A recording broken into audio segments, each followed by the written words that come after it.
I've changed the way that I use Todoist after 7 years of using the app. In this video, I'm going to explain why. Hello and welcome back to my YouTube channel. My name's Chris. I'm a systems manager in the live events industry with a keen interest on personal development, ongoing learning, and technology. Today's video is all about Todoist. For those of you who don't know, Todoist is a to-do list application that's been around since 2007 and has been helping people like me improve their lives by keeping track of their tasks and projects in one easy-to-use platform. I started to use Todoist in 2019, and since then I've tried a multitude of different to-do list applications, and every single time I always end up back with Todoist. It's easy to use, it's very intuitive, and it looks quite nice as well. And I always end up just coming back to it. No matter how many different applications I try, I can never get them to work exactly the way that I want to, and Todoist seems to tick all the right boxes for me.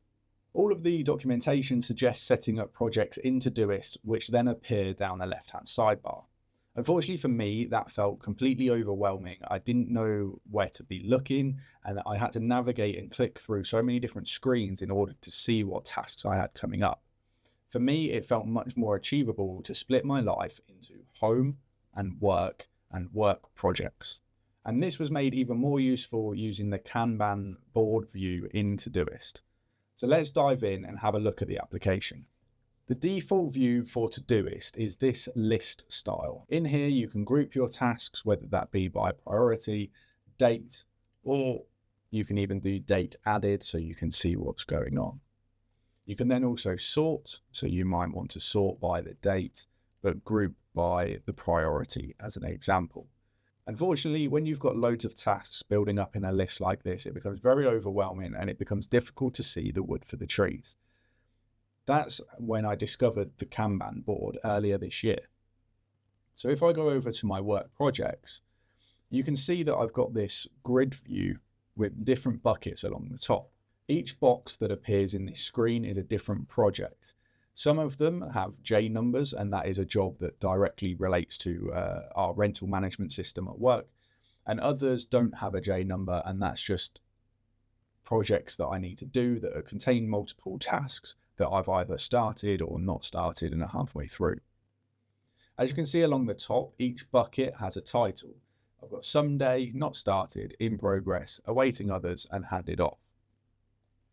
The someday list is things that I want to keep track of and make sure that I'm aware of, but that I have no immediate plans to start. Not started is where I put projects that I need to start thinking about doing something about, but I might not have actually finalized all of the action points that I need to make. In progress is where I've started to make an effort towards completing the thing. Awaiting others is when I'm no longer in control of the next action step. It might be that I've sent a quote to a client and I'm now waiting for feedback, or it might be that at this present moment in time, we don't need to carry on, we're just waiting, and then in a few months I can review it. And then finally, I've got handed off. This is for projects where I've started it, it's now with someone else, but I want to keep track of it from an accountability perspective and make sure that it does actually get done. So I put all projects in here that I've handed off to someone, and typically I will make myself a reminder to follow up with the person I've handed it on to. Most of my consciousness on a day-to-day basis is within the not started or in progress areas. If something is in awaiting others, it's typically I'm waiting for an email. So I might end up getting back involved in one of these projects if the right email comes to me during the day. Within the not started and in progress buckets, I try to make sure that there's at least one action item that is the next step in getting it complete. Now, as you can see, there's a couple here that have got 1 out of 1 or 2 out of 2 tasks complete, and that means that I haven't set the next step yet. To do that, all I would do is open up the task and then have subtasks in there. So for example, I might put send an email review of our site visit. Press enter. It starts it as a task. It's not got a date. I could set that for tomorrow, and it's there ready to do. When I press upcoming, I can see in my list view that tomorrow I've got all of these items that I need to do, and they are typically coming from this view here. This new method of organizing my tasks and my projects has been incredibly useful for me. In the past, like I said, I used to get overwhelmed with the number of things that I had to do, and it meant that I ended up not actually putting things into Todoist, which is completely against the point of using Todoist. The idea is that everything that you need to do, you put into here. Essentially, if I need to do something, the only way I'm going to remember to do it is by putting it in here. I've had many occasions in the past where I've thought, I need to do this thing, I need to do this thing. And then it comes to the time where I actually need to do it. I completely forget what it is I need to do. It doesn't get done. 3 weeks later, I remember I should have done that thing. Whereas now, because Todoist is cross-platform, I'm able to use my phone, my work computer, my home computer, or a laptop to add tasks whenever I think about it. And then when I'm sat ready to do the task, I can go back onto Todoist and see exactly what needs doing. As I mentioned at the start, the documentation for Todoist suggests that you set projects up in the My Projects area down the left-hand side here. As you can see, I have got projects set up in Todoist, but these are projects in the sense of Todoist projects as opposed to task projects. So essentially, I just make a different project for each area of my life. So I've got tasks for home, tasks for my health, my work projects, and then my work tasks. The reason I've separated these two out is because I use my work projects area where each of these boxes is a project. I don't want to also fill this area with individual tasks. That is what this lists for. So in here, I will add individual tasks that aren't necessarily related to a bigger project. They're just things I need to get done. And then if there is a bigger project where multiple tasks need to happen, this is the screen that lives in.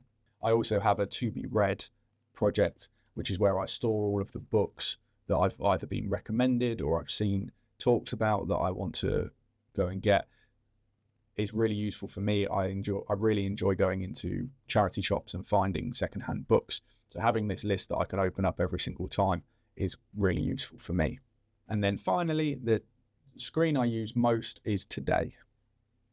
Today is my most used screen because it is typically what I need to achieve in that day in order to have a successful day.